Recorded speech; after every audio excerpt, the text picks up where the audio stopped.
8 horas de sono toda noite. Um sonho para muita gente, inclusive. Dizem que essa é a regra por aí. Mas quem é que consegue? Insônia de um lado, apneia do sono de outro, paralisia do sono, bruxismo, síndrome das pernas inquietas, todo lado que você olha tem um problema desse, né? Esses são alguns dos distúrbios mais comuns que impedem um sono reparador. Álvaro, estamos aqui falando da sua especialidade. Quais são os passos para diagnosticar e tratar os principais distúrbios do sono? E essa conversa de dormir 8 horas é uma regra universal mesmo, porque todo mundo conhece aquela pessoa que dormiu 4 horas, acorda super bem disposta, cantando, dando bom dia para todo mundo, aí os ranzinza fica tudo com aquela cara fechada. Existe ou não existe isso aí? Existe uma regra, que isso foi uma regra da Academia Americana de Medicina do Sono, primeiro por questões trabalhistas, porque os trabalhadores americanos, como pilotos, motoristas, maquinistas de trem, precisavam ter um tempo mínimo de descanso. Então, a Academia Americana de Medicina do Sono fez um statement e eles determinaram, né, que entre 7 horas e 8 horas e meia é o ideal para que a maioria da população durma. Entre 7 horas e 6 horas existe um certo limbo, digamos assim, né? Se duvidoso. E aí, entre as 8 horas e meia até as 10 horas por noite, também existe um debate. Mas o que é bem sabido é dormir pouco, sim, é pior, é ruim. Dormir pouco, né? Dormir pouco, mas dormir muito também. O que a gente suspeita é que o dormir demais seja assim, por que essa pessoa dorme demais, né? A doença que leva o indivíduo a dormir demais é que gera a complicação da doença, de aumentar o risco de comorbidades. Quando você dorme muito pouco, sim, a insônia e a apneia obstrutiva do sono, que são as duas principais causas de, de doença do sono. Então, quando a gente fala de insônia, a gente está falando de uma prevalência em torno de 10% da população. Quando a gente está falando de apneia, que necessita de tratamento, a gente está falando em torno de 15% da população. Então, são fatores de risco muito grande que fragmentam o sono, fazem o sono ficar de pior qualidade, e isso vai impactar não só na qualidade de vida, no desempenho de trabalho, mas em comorbidades. Nós estamos falando sobre hipertensão, e a apneia obstrutiva do sono é uma doença extremamente negligenciada, né? Acredita-se que em torno de 85% das pessoas que têm uma apneia obstrutiva do sono que deveriam estar sendo tratadas não estão sendo tratadas. Então é muita gente, e a gente tem um problema que o SUS não fornece o aparelho para o tratamento da apneia obstrutiva do sono. Mas, então, o ideal é isso, é que a gente durma entre 7 e 8 horas e meia. Só que não é o que a gente faz, a nossa sociedade demanda que a gente esteja sempre trabalhando, produzindo, né? A gente tem, como se diz, aquelas promoções da madrugada, né? Então a gente tem que estar consumindo, inclusive na madrugada, né? Tem que estar acordado na madrugada para manter a máquina funcionando, né? Então a gente acaba restringindo muito o sono mesmo, dorme muito pouco. Aqui em São Paulo a gente tem uma particularidade, desculpa, que é o deslocamento, né? Então, às vezes, a gente tem que acordar muito, 1, 2 horas mais cedo, de reduzir o nosso tempo de sono, porque a gente tem que se deslocar até os locais de trabalho. Esse é um outro problema sério.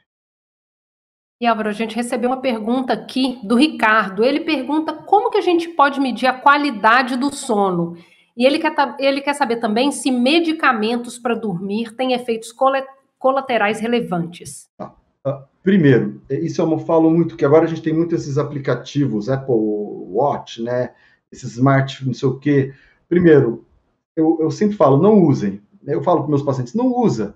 Você vai ficar mais ansioso, mais nervoso, mais preocupado em relação ao seu sono, porque você quer ver como foi a sua noite de sono. Eu falo, não use. Até porque esses equipamentos, eles falham muito, eles têm muita falha. Não são confiáveis para dizer de forma precisa sobre a qualidade do seu sono. O que eu sempre recomendo é, como foi sua qualidade? Como é que está sendo? Está bom para você? Está agradável? Quem dorme com você diz que você dorme bem? Então é muito provável que você esteja dormindo bem. né? Agora, por exemplo, na apneia obstrutiva do sono, a gente tem uma figura muito comum, que é aquela pessoa que fala, não, eu durmo muito bem. Só que aí a pessoa ao lado fala, não, imagina, ele ronca, ele engasga à noite, ele... E aí a gente tem um... Então, na anamnese, quando a gente está fazendo história do paciente com doença do sono, a presença do familiar é muito boa, né? É muito bacana, né? Alguém que dorme, um irmão que dorme no mesmo quarto, a esposa ou o marido, eles sempre relatam mais para a gente, né? Sobre a medicação, sim, sem dúvida, né? Tratar medicamentos para dormir, né? Os hipnóticos, claro, todos têm efeito colateral. E a gente tem que ponderar. Não quer dizer que todo mundo que toma vai ter. Só que hoje, a primeira opção de tratamento para insônia não é medicamentosa. É uma técnica de terapia chamada terapia cognitivo-comportamental para insônia, né? É uma coisa direcionada para insônia, tá? E são psicólogos que têm uma formação específica de terapia cognitivo-comportamental para insônia. Geralmente são entre 6 a 12 sessões de tratamento, de cuidado. É a técnica mais eficiente para tratamento de insônia, chegando a índices elevados mesmo. A gente está falando aí de 3/4 dos pacientes tendo boa resposta de tratamento para insônia. Problema, a gente não tem esses profissionais com tanta disponibilidade, e agora na pandemia está muito difícil. Eu mesmo no consultório, está difícil que os pacientes consigam agendar horário com as psicólogas que eu costumo recomendar, porque a demanda está sendo muito grande, muito mesmo. É interessante. A gente, inclusive, falou sobre sobre a questão da insônia e a quarentena, a pandemia, a gente falou isso nos programas passados. E, doutor Fernando, a gente recebeu uma pergunta aqui do Ronildo Nicodemos. Ele quer saber se existe relação entre dormir pouco e desenvolver problemas cardiovasculares. Sim, primeiro, entender por que está dormindo pouco, né? Porque você é um ser humano, você é um organismo, você tem que dormir adequadamente. Se você não dorme bem, algum problema você pode estar ocultando ou não está sabendo que tem. O Dr. Álvaro, ele foi muito preciso, e eu gostaria só de complementar algumas informações. Por exemplo, a apneia obstrutiva do sono era... Quem apresentava isso no passado? A sociedade achava que era aquela pessoa obesa, aquela pessoa desestruturada. Longe disso. As pessoas magras podem ter apneia obstrutiva do sono. Então, existem alguns sinais muito importantes. Por exemplo, olheiras. Se você tem olheira, significa algo não está bem com você. Segundo, a quantidade de sangue da gente, ela é X. Se você mora num local alto, de altitude elevada, por exemplo, La Paz, você precisa de mais sangue porque tem menos oxigênio. Por que eu estou dizendo isso? Porque se você tem apneia do sono, você tem redução da saturação do oxigênio. Então, o teu organismo interpreta isso como falta de sangue e produz mais sangue. Então, o médico fala assim, nossa, mas você tem muito sangue no corpo. Esse é um outro sinal. E uma coisa muito simples, não é para ser aplicado, não é porque tem isso que obrigatoriamente tem apneia do sono, mas é aqui, ó, circunferência do pescoço. A circunferência do pescoço do adulto normal à mulher, até 34 centímetros. Mais que 37 centímetros para o homem, também é errado. Então, por que o pescoço engrossa? Porque a pessoa está respirando, para de respirar e dá aquela suspirada para manter isso. Compreende? Então, é importante você gravar isso e levar para o médico da pessoa que vive com você, para o médico interpretar se aquilo é uma apneia do sono ou só um ronco sem anormalidades.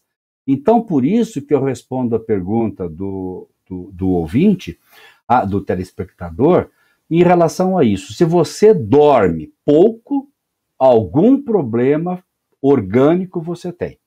você pode ter a síndrome da apneia do sono, você pode ter refluxo gastroesofágico, você pode ter problemas de coluna, você pode ter um colchão horroroso que você não troca há 10, 15 anos e está fazendo mal, pode ser barulho, pode ser um monte de coisa. Então, procure um médico e esse defeito vai ser identificado e você vai viver melhor e vai tirar esse fator de risco que faz mal, sim, para o coração. O historiador Roger Eric, ele estava pesquisando aí a vida noturna antes da Revolução Industrial e descobriu uma coisa muito massa. No Ocidente inteiro, as pessoas praticavam o sono bifásico. Diários, livros médicos, literatura e documentos legais falavam em primeiro sono e segundo sono. As pessoas iam dormir quando o sol se punha, acordavam lá depois de umas 4 horas.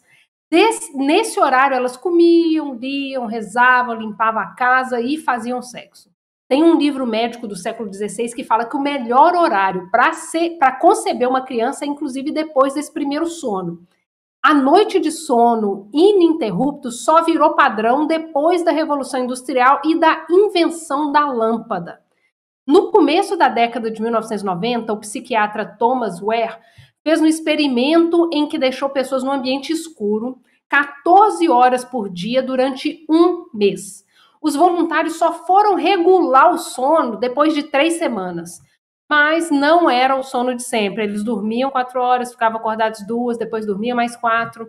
Álvaro, tenho 2 dúvidas aqui, que assim, à medida que você vai ficando mais velho, você vai dormindo menos, assim, eu dormia muitíssimo, sempre dormi muito. Acordava lá 10, 11, 12, hoje posso dormir 1 hora, 7h30, 8 horas, tô eu lá, ó, com o olhar arregalado, não adianta, fim de semana, tô eu lá. Eu tava até conversando aqui com a nossa editora Gabi, e ela falou, inclusive, que isso acontece com ela, e que se ela dorme demais, ela tem dor de cabeça. Essas coisas mudam, então, com a idade? Com o trabalho? Mudam sim. Quando a gente nasce, a gente ainda não tem sinalização sobre dia e noite tão bem. O que a gente tem é a melatonina que chega da mãe da gente, que avisa, dia, noite, e que participa do nosso metabolismo. Quando a gente nasce, quem tem filhos sabe bem, mais ou menos 1 hora, 1h30 acordado, 3 horas dormindo. 1 hora acordado, 3 horas dormindo. É aquele inferno, né, para os pais, né? Inclusive, as mulheres, no último trimestre da gravidez, elas já dormem mal. A mulher dorme mal. E tem alguns autores que estudam fisiologia do cérebro materno, né, que chama maternal brain. E eles estudam e eles acham que talvez esse dormir mal no fim da gestação esteja preparando essa mulher para lidar com os próximos 8 meses, 1 ano de sono ruim por conta do bebê. Então, à medida que a gente vai crescendo, o bebê vai passando o tempo, as meninas entre 8 e 10 meses, os meninos entre 10 meses e 12 anos, claro que isso varia, aí passam a ter o sono consolidado no período noturno. E aí isso vai sendo sempre, de vez em quando, ainda a criança tira muito sesta, né? A sesta, os adultos, isso é mais, depende do local, do país em que se mantém esse hábito. Na adolescência, a gente tem um atraso da fase de sono. Então, a gente deita tarde e acorda tarde. É o adolescente. E aí, aquela hora que a tia da gente fala que a gente é vagabundo, que a gente vai dormir tarde, acorda tarde. Mas não é fisiológico, tia. Não é vagabundagem, não é vadiagem. E aí, isso é super natural. O adolescente deita tarde, acorda tarde. Depois, na maioria das pessoas, isso se reajusta depois na idade adulta. Alguns continuam sendo de deitar tarde, acordar tarde, que são as pessoas que a gente chama de cronotipo vespertino. Alguns são mais de matutino, são pessoas que acordam cedo e deitam cedo. Então você deu o seu exemplo, eu deito a 1, mas 7 horas bateu o sol. Eu sou assim, eu bateu o sol, eu acordo, já não é o meu cronotipo, né? Depois, quando a gente vai chegando na idade avançada, na terceira idade, a gente deita cedo, porque a gente é mais sensível ao cansaço, a gente cansa mais fácil. E aí a gente ia de deitar mais cedo e acordar mais cedo. Todo mundo tem um avanço da fase. Todo mundo teve um tio ou um avô que era 7 horas, vou deitar para dormir. Não vou. Aí acordava 4 da manhã. Dorme menos. A gente dorme, mas é pouca coisa menos quando a gente fica idoso. Mas quando a gente é idoso, a gente é mais sensível a um processo metabólico e neuronal que faz a gente ficar cansado e querer dormir mais cedo. Então, sim, a gente tem essas variações. Jornalismo independente, pluralidade e análise de qualidade. Apoie o nosso projeto. Seja membro do canal My News.